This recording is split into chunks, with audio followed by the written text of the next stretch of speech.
नमस्कार। जय श्री कृष्णा, जय श्री राधे।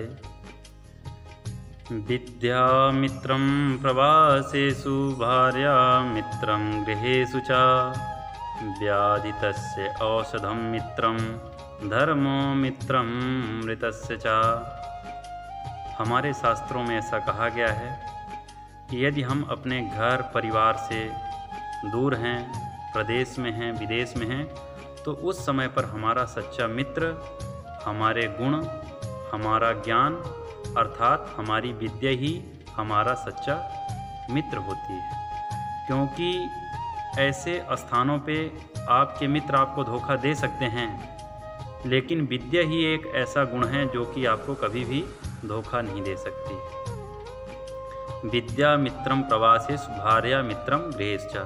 उसी प्रकार से अच्छे गुण वाली, अच्छे स्वभाव वाली हमारी पत्नी ही हमारा सच्चा मित्र होती है। व्याधितस्य औषधम मित्रम धर्मो मित्रम मृतस्य च। उसी प्रकार से जो व्यक्ति बीमार होता है, रोगी होता है, तो उसका सच्चा मित्र औषधि होती है, यानी कि दवा। बाकी लोग तो सांत्वना दे सकते हैं, लेकिन बीमार व्यक्ति को ठीक नहीं कर सकते हैं। ठीक वह दवा से ही होगा। इसलिए रोगी और बीमार जो व्यक्ति है उसका सच्चा मित्र है दवा। उसी प्रकार से धर्मो मित्रम मृतस्य च। उसी प्रकार से इस लोक और परलोक में भी जाने के बाद हमारा साथ कौन नहीं छोड़ता है। हमारे कर्म, हमारे जो धर्म है वह हमारा साथ कभी भी नहीं छोड़ता है। तो इस लोक और परलोक दोनों में ही हमारा सच्चा मित्र धर्म है। तो आइए एक छोटी सी कथा के माध्यम से समझते हैं इसको। एक ज्ञान चंद्र नाम का भगवान का परम भक्त था। वह प्रतिदिन भगवान का सुबह उठ करके भजन कीर्तन पूजा पाठ करता था, और उसके बाद उसकी एक छोटी सी दुकान थी, तो वहाँ पर वह काम करने के लिए चला जाता था। सुबह से दोपहर तक दुकान को खोल रखता था, वहाँ पर काम करता था। उसके बाद दुकान को बंद कर देता था, और जो सारा समय फिर बचता था तो वह ज़्यादातर समय अपना दीन दुखियों की सेवा में, मदद करने में और साधु संतों के सत्संग में ज़्यादा समय व्यतीत कर देता था। उसके इस आचरण से कई लोग उसे आश्चर्य की तरह देखते थे। कई लोग उसे मूर्ख कहते थे कि यह तो बहुत ही मूर्ख है। कई लोग उसे पागल समझते थे कि यह तो पागल है, एक तो दिन भर दुकान नहीं खोलता है, कुछ समय के लिए दुकान खोलता है, और जो भी थोड़ा बहुत कमाता है तो लोगों में बांट देता है, तो यह तो महामूर्ख है, ऐसा लगता है। तो उसकी इस प्रकार से चर्चा पूरे शहर में फैली थी। तो उस नगर का एक जो सेठ था, नामी सेठ था, बहुत बड़ा सेठ था, उसने जब सुना तो ज्ञानचंद्र को बुलाया और एक लाल टोपी देता है। कहता है कि यह टोपी मूर्खों के राजा के लिए है, और इस समय तुम्हारा पूरे शहरों में चर्चा हो रही है। मैंने आज तक तुम्हारे बराबर मूर्ख नहीं देखा है, तो यह टोपी अपने पास रख लो, और जब तुम्हें कोई तुमसे बड़ा मूर्ख मिल जाए तो वह टोपी उसे दे देना। तो ज्ञानचंद्र मुस्कुराते हुए उस टोपी को ले लिए, और टोपी ले करके अपने घर वापस आ गए और संभाल करके उसको अपने पास रख लिया।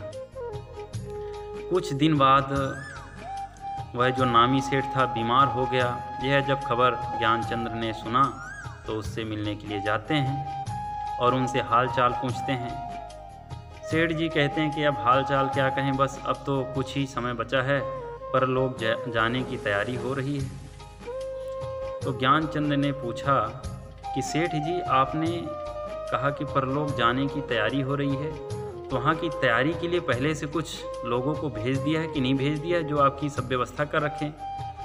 तो उस सेठ जी ने कहा कि भाई, परलोक तो अकेले ही जाना है, वहाँ तो मेरे साथ कोई नहीं जाने वाला है, अकेले ही जाना पड़ेगा मुझे। तो यह शब्द को सुन करके ज्ञानचंद्र ने वह टोपी सेठ जी को दे दिया, और कहा कि महाराज फिर तो यह टोपी आप ही अपने पास रखिए। सेठ ने पूछा क्यों?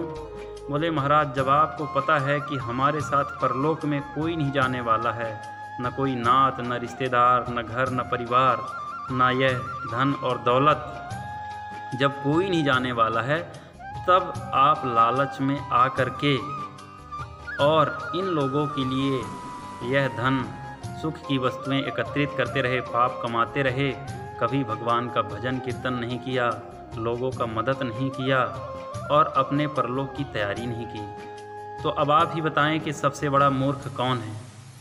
मेरे विचार से तो आप ही हैं, और यह टोपी अब आप ही संभाल करके रख लीजिए। ज्ञानचंद्र ने वह टोपी उस सेठ को दे दी।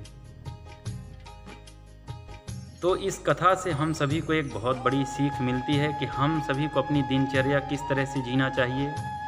उन ज्ञानचंद्र की तरह कि जो कि अपनी जीविका चलाने के लिए अपने दुकान में भी काम करते थे और उसमें से भी कुछ समय वह दीन दुखियों की मदद के लिए निकाल लेते थे, भगवान का भजन कीर्तन के लिए निकाल लेते थे, या कि उस सेठ की तरह जो कि सिर्फ धन एकत्रित करने में सारा जीवन व्यतीत कर दिया, घर परिवार के लिए और समाज के लिए, लोगों की मदद करने के लिए कभी उसने समय नहीं निकाला और ना ही अपना परलोक सुधारा। तो यह कथा हम सभी को सोचने पर मजबूर करती है। ज़रूर इस पर सभी लोग सोचें और विचार करें। तो आज के लिए बस इतना ही। जय श्री कृष्णा, जय श्री राम।